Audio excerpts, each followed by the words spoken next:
Welcome to Help 100 Schools.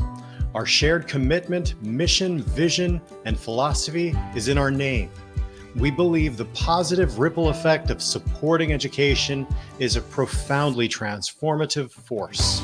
Just as every student you teach and every teacher you hire creates a beautiful butterfly effect that improves our whole civilization through education. Our aim is not merely to assist 100 schools, but to deliver insights and stories that empower you to take action with expansive impact. After all, you are the true champions of education. So let's start taking steps towards overcoming today's challenges, starting with your school right now. Today's episode features a wonderful school as part of our Elevation Initiative, designed to highlight and support worthy schools like the one you're about to meet. If you wish to learn more, support, or subscribe, please visit help100schools.com for additional information. Now let's move on to today's featured school. I'm Kimberly, head of school at Friends Meeting School. And I'm Presley Belmont, Director of Admissions and Outreach. So we are in our 27th year, and we are the brainchild of Annette Breling. She's a Quaker, lifelong educator. She actually still lives on campus. And she had this vision, actually dating back decades, with a desire to make the world a better place, and felt that, given her experience in education, that educating children in a Quaker-based experience that taught important values that connect to the faith were a great way to graduate students into the world to be leaders that could bring about positive change. And so it was in the early 90s when she was literally collecting soda cans to turn in for the 5-cent refund to begin the fundraising process. And then she was able to convince many others, fellow Quakers, to sign on with this project and provide financial support. And it was 1997 was our first year. So most of the families that we get here, they're looking for small class sizes and they're looking for community. They want to know that their child matters as a human being and a student. So they want to be somewhere where their student can know their teacher and their teacher can know their student. So they know that that child is truly thriving in the classroom to be a great scholar, but also to be a great person. And I think that's something that is very evident in our classrooms and amongst our faculty and staff every day. We really see that community as something that's so important to the heart of who we are here. I think we're also, to build on that, given our location, we still have, among our 54 acres, much of it is undeveloped, former farmland. We have a farm on campus, we have a trail in the woods, and so that opportunity to spend time in the outdoors and to have more experiential aspects to their learning is something that families are really drawn to as well. Yeah, people love our campus.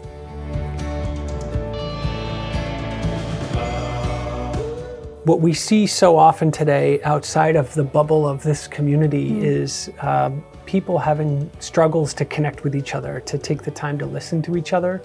And it seems, I think, back to what families are looking for when they come to us, and I think what students experience when they're here is teachers are willing to sit down, listen to them, get to know them each as an individual.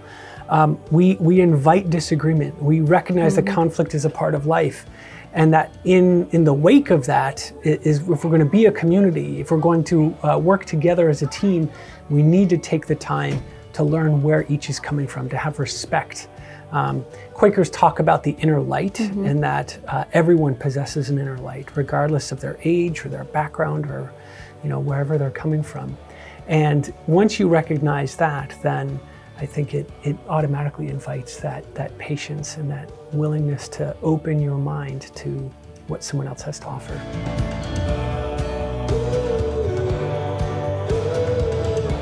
So when I am describing Quakerism to people, I always start by saying that it is very approachable and it's very accepting.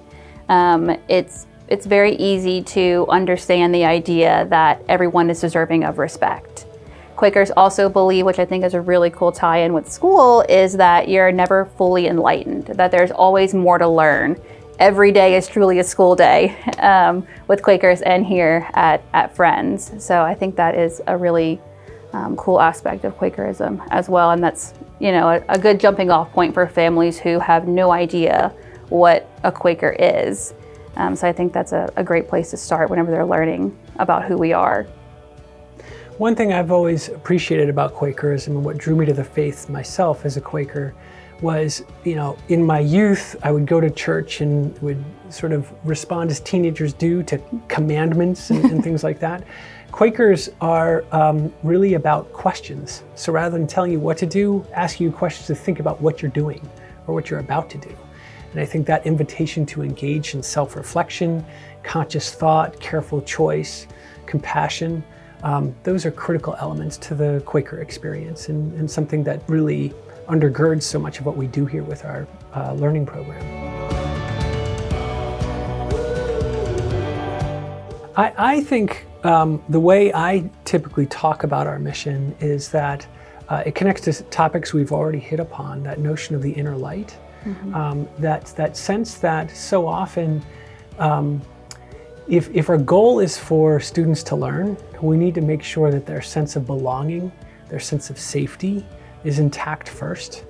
And so that emerges from our sense of community here, but also that sense that I can walk in the door here, whether it's a classroom door or the cafeteria door, any space on campus, and just know that I can be my authentic self. And I'm not worried about being judged for that or shamed for that. And that's a very conscious effort on the part of our adults and staff here to create that space and to set those expectations.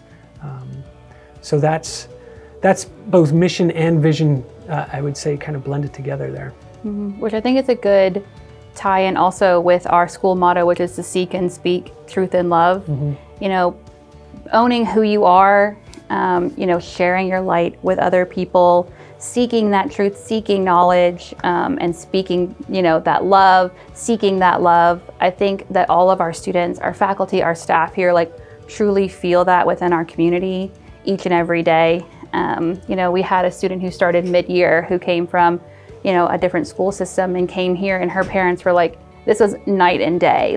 We have our kid back. She is so much happier here. And I think it just speaks to the authenticity that we have at our school.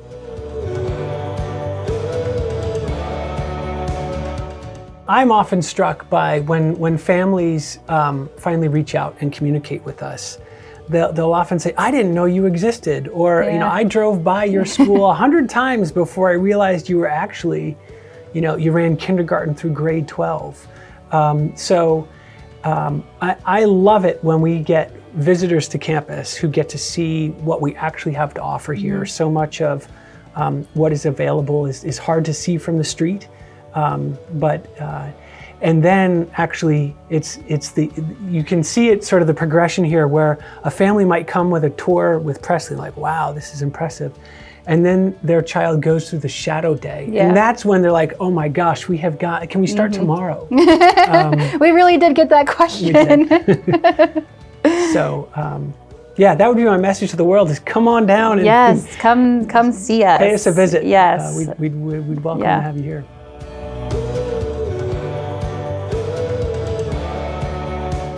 When I think about the future of Friends Meeting School, it's having all of our classrooms filled with all of these great, diverse students with these awesome backgrounds. I think back to our showcase that we had last Friday, and we had students with all of these amazing talents. We had students from all backgrounds who showcased different things about themselves.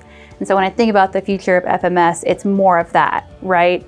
More diversity, more love, more of that authenticity, just having more people filling our classrooms, growing our community, and just really engaging these kids so that they feel truly cared about as humans, and that they go out into the world and share that kindness with others, and that they really go out and change the world.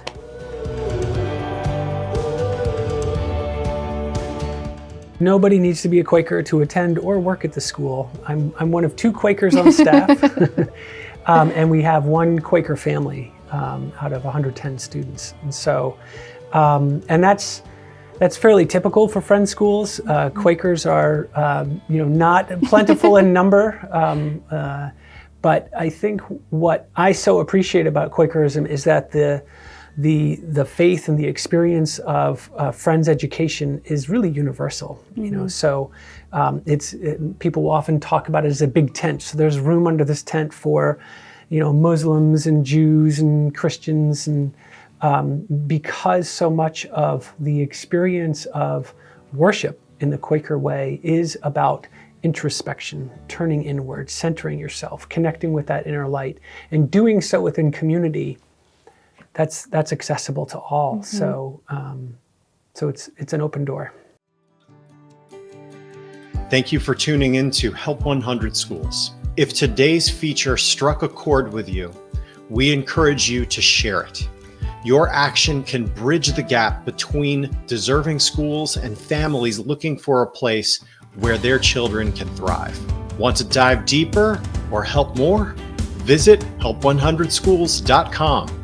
Your engagement is the fuel that drives our mission forward, helping us to reach and support more schools. So remember to subscribe to our show. This way you'll never miss the stories that could inspire, move, or motivate us all to contribute to a better educational future. Together, let's light up the path for education, one school at a time. We're grateful for you and your support and for spreading the word. Stay tuned for more stories that will make a difference. Until next time, continue to be the change in education. Farewell for now.